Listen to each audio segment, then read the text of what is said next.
Então nesse vídeo eu vou te explicar por que o FGC não garante tanto quanto as pessoas imaginam, por que é perigoso você confiar cegamente no fundo garantidor de crédito e também vou te dar 4 dicas para você realmente proteger os seus investimentos.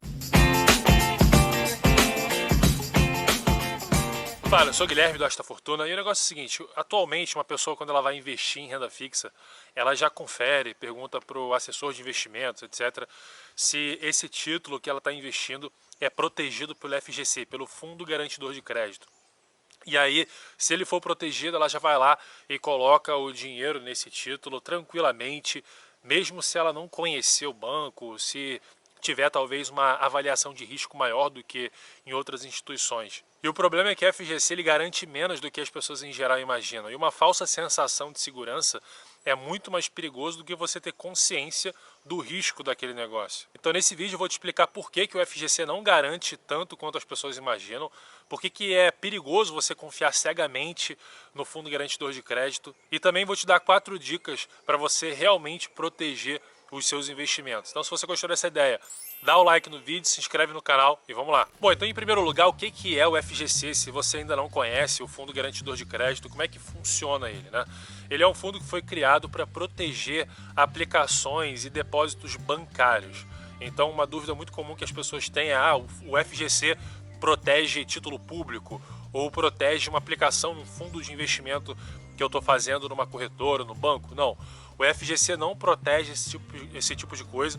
O FGC só protege depósitos bancários ou títulos bancários. Então, por exemplo, depósitos à vista em conta corrente, poupança, LCA, LCI, tá? Então DPGE, ou seja, títulos bancários, né? CDB, tá?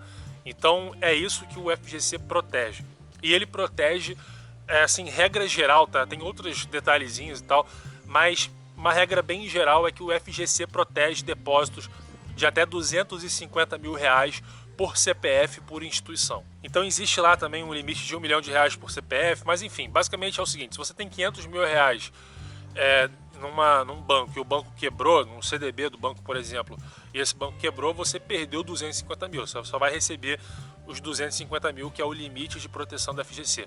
Agora, se você tem R$200 mil ou menos do que isso, o FGC te protege, inclusive, da rentabilidade que você teve, o principal mais o retorno até o limite de 250 mil. Agora, o grande problema que tem acontecido é o seguinte, é uma confiança cega no FGC. Então, nos últimos anos, talvez um pouco mais de 5 anos, houve um crescimento muito grande no mercado de renda fixa, de títulos emitidos por instituições bancárias como LCI, LCA, CDBs melhores do que os oferecidos pelos grandes bancos. Então, naturalmente, são instituições menores e, obviamente, mais arriscadas, né, digamos assim, com mais risco de crédito do que instituições já sólidas e muito grandes e muito antigas. Eu não estou dizendo que um banco grande não tem risco nenhum. É óbvio que tem risco, sim. O sistema bancário, como eu já falei em outros vídeos, ele é frágil, mas é óbvio que bancos menores naturalmente tendem a ter mais risco que bancos maiores. Mas o que aconteceu nos últimos anos é que as pessoas vêm comprando muito, investindo muito em títulos bancários de instituições pequenas, somente olhando para a rentabilidade e confiando cegamente na garantia do FGC. Então o cara vê lá um título de um CDB, sei lá, que não tem liquidez, né? Mais um risco ainda, que tem um prazo de 3, 5 anos, por exemplo, e paga 125% do CDI. E o cara fala, nossa, 125% do CDI, maravilhoso, vou colocar dinheiro no banco. O cara nunca ouviu falar no banco, não sabe nem qual é o nome do banco e não considera o risco inerente daquele título. Então isso tem acontecido muito num volume cada vez maior. Agora, qual é a questão? Eu olhei aqui no próprio relatório anual do Fundo Garantidor de Crédito, você está vendo aí na tela, tem uma seção lá, eu vou colocar inclusive o link desse relatório na descrição do vídeo, e tem lá o que você está vendo na tela é volumes do sistema e cobertura da FGC. Então existe uma confusão muito grande sobre esses números que são apresentados aqui. Porque o que acontece? O que ele diz aí nesse primeiro parágrafo? Segundo o censo realizado pelo Banco Central, existiam mais ou menos 2,2 trilhões de depósitos elegíveis. O que significa elegíveis? significa que são elegíveis à cobertura do FGC. Agora, se aplicar a limitação de R$250 mil por CPF, aí já cai praticamente pela metade, vai para 1,1 trilhão de reais. Então, 1,1 trilhão de reais, considerando todas as regras do FGC, são os depósitos elegíveis. E aí o que ele diz mais à frente então isso representa 52% do total dos depósitos elegíveis a coberturas existentes, suficiente para cobrir plenamente os depósitos de 99,67% dos depositantes e investidores. Então eu já vi, por exemplo, corretoras e gerentes, assessores, etc., usarem esse número de 99,67% como o número que mostra como o FGC seria muito seguro. Só que isso é uma mascarada nos números, entende? Porque o que ele está dizendo aqui na prática 99,67% dos depositantes e investidores estão cobertos, estão elegíveis à cobertura do FGC. Agora, a pergunta o FGC tem dinheiro para pagar a todo mundo? E a resposta é que não. Se você vê nessa outra mensagem que também aparece, está lá explícito no relatório anual do FGC de 2018, fechamento de 2018, ele mostra o seguinte, basicamente, no encerramento do exercício, ali na última frase, a liquidez do FGC resultava em 51 bilhões de reais, o que corresponde a 2,31% do total dos depósitos elegíveis à garantia do FGC. Ou seja, os depósitos elegíveis é 1,1 trilhão. Mas o que tem de liquidez no FGC é de 51 bilhões, cara, é muito pouco, é só 2,31%. Então, usar aquele número lá, o FGC garante 99,67% das pessoas, é o mesmo que dizer que se todos os clientes, por exemplo, de uma seguradora de carro forem roubados, a seguradora tem dinheiro para cobrir todo mundo. Na verdade, se isso acontecesse, essa seguradora quebraria, tá? Porque o que uma seguradora considera é que o sinistro não vai acontecer com tanta gente assim, com um determinado percentual lá. Agora, se passar desse percentual, a seguradora simplesmente quebra. Ou seja, todos os clientes de uma seguradora de carro estão elegíveis à cobertura da seguradora. Agora, se acontecer um sinistro, não com todo mundo, mas com uma quantidade relevante de pessoas, com um percentual relevante dos clientes, essa seguradora não tem cobertura para garantir garantir o seguro de todo mundo, beleza? Então o fato é o seguinte, esse vídeo ele serve como um alerta para mostrar que não existe garantia para nada, na verdade. Você tem um pouco de segurança ali, mas não tem garantia para nada. Eu já vi, né, no mercado, inclusive no momento em que eu estava trabalhando no mercado financeiro, eu vi instituições quebrando e inclusive na época em que o FGC garantia muito menos do que 250 mil, era 60 mil reais, e eu vi instituições quebrando e realmente o FGC pagando os clientes e tal na íntegra, tá? Sem demorar às vezes muito tempo para isso.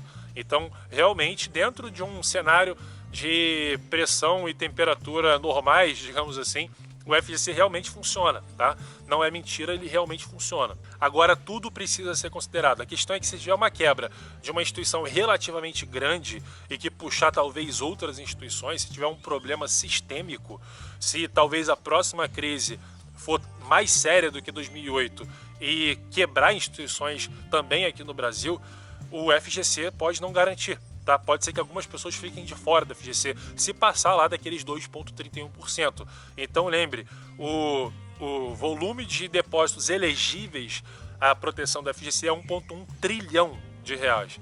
E a quantidade de dinheiro que a FGC tem dentro dele lá em liquidez são 51 bilhões de reais, é muito menos do que 1,1 trilhão, beleza? Então você precisa considerar isso na hora de escolher os seus investimentos, para não escolher cegamente e confiar cegamente numa suposta proteção que na verdade não existe. Então esse vídeo é porque eu percebo que as pessoas estão completamente cegas com relação a isso. Então isso significa que você não pode investir lá naquele CDB muito bom e tal, num banco pequeno? Não significa que você não possa fazer esse investimento, mas você não pode colocar tudo que você tem nele. Você precisa considerar sim esse risco. Então quais são as 4 dicas aí que eu posso te dar para te ajudar a melhorar a sua avaliação com relação a risco desse tipo de investimento? A primeira, cara, é entender que não existe garantia absoluta para investimento nenhum, tá? Isso é importante de se falar, pode parecer besteira, mas muita gente considera a renda fixa como a coisa mais segura que existe. Os títulos públicos são a coisa mais segura que existe. E, cara, nada é absolutamente seguro, beleza? Você precisa considerar isso. É que nem a vida, tá? Na vida, você sai de casa achando que sua rotina vai ser de uma determinada forma que você planejou, e aí acontece uma coisa no meio do caminho e tudo muda, beleza? Então, nada é seguro na vida e nem nos investimentos. Isso é muito importante de você entender para que você não deposite total confiança somente numa aplicação, para que você entenda que é preciso fazer o hedge do hedge, tá? Você tem a contingência da contingência. Você tem um determinado investimento que você entende quais são os riscos daquele investimento, e você faz um outro investimento, uma outra alocação para tentar se proteger daquele risco, e também faz uma terceira para proteger do risco da segunda, beleza? Isso é muito importante de você entender. Então, nos investimentos, a sobrevivência é muito mais importante do que o resultado ali do mês a mês, tá? A segunda dica é entender que a volatilidade dos retornos do investimento é somente uma das medidas de risco. Ainda tem riscos de crédito, risco de liquidez, né? Então, por exemplo, um título de um banco pequeno que você nem conhece, que tem talvez um alto risco, tem a proteção da FGC, mas tem um prazo de 5 anos e paga 125 do CDI, não é tão seguro assim, tá? Você tem aí o risco de liquidez, porque você não pode resgatar, você tem o risco de crédito que não está sendo considerado, mesmo supondo ali a proteção do FGC, tá?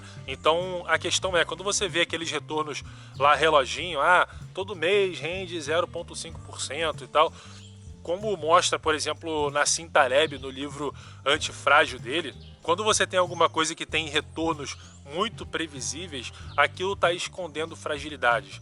Então, pode acontecer, por exemplo, o problema do peru de Natal, que eu já contei num outro vídeo, que na verdade é o peru do Dia de Ação de Graças, lá que ele conta no exemplo americano e tal. Mas imagina o peru de Natal, né?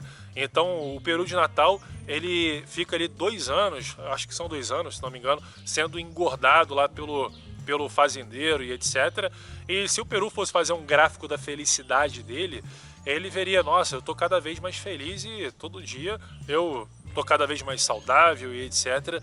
Só que aí vem o Dia de Ação de Graças, ou o Dia do Natal aqui no Brasil, e o fazendeiro vai lá e mata o peru para comer ou para vender esse peru. E aí pronto, o peru, ele achava que estava com retornos constantes e maravilhosos, como mostra esse gráfico que está aí na tela, mas um belo dia vem a ruína e ele simplesmente morre, né? E o gráfico vai a zero. Então é o mesmo exemplo de um título ruim de renda fixa, né? Você tem lá retornos constantes, 5 anos, 120 do CDI, que maravilha e tal, mas aí o banco quebra, tem uma quebra generalizada, a FGC não cobre, você pode ir à ruína. Então, isso é difícil de acontecer, Guilherme, é difícil. Só que cisnes negros, como diz também Nassim Taleb, não avisam quando vão chegar, eles simplesmente chegam e já era, tá? Não tem mais o que fazer. Então, você tem que se planejar antes, né? Você tem que considerar todas as possibilidades antes, você tem que ter contingência, tem que ter o hedge do hedge, a proteção da proteção nos seus investimentos, beleza? Então a terceira dica, na verdade, eu já falei, que você pode até investir sim em títulos que pagam mais, de instituições mais arriscadas, mas você não pode colocar todo o seu dinheiro lá, tá? Então coloque uma parte, beleza, se eu ganhar aqui, se der tudo certo, eu ganhei bastante aqui nisso, mas eu tô seguro aqui do outro lado em outras coisas, tá? Em outras aplicações que são menos arriscadas, instituições mais sólidas, com menos risco de crédito e etc, beleza? E a quarta dica é: não tenha medo de investir em ativos que têm mais volatilidade nos seus retornos, talvez até imprevisível, como renda variável, mas que são mais sólidos. Por exemplo, um grande exemplo que eu venho falando muito aqui no canal é o ouro. Cara, o ouro não tem absolutamente nenhum risco de crédito, nenhum, é zero risco de crédito, porque o ouro é ouro, tá? Agora ele tem volatilidade. Só que as pessoas olham para a volatilidade do preço do mercado e falam: nossa, que absurdo, é volátil. Só que, cara, o ouro é mais seguro do que qualquer título de banco aí, beleza? Ou até mais seguro do que um título de governo, tá? Então eu afirmo isso sem medo. O ouro é mais seguro do que qualquer título de governo ou de qualquer título de banco, apesar da sua volatilidade de preço. Então, de novo, o único risco que existe de investimento não é só a volatilidade de retornos, tá? O ouro pode no mês subir 5%, no outro mês cair 2%? Pode. Só que ele não tem risco de crédito, ele, dependendo de como você investe no ouro, também não tem risco de liquidez.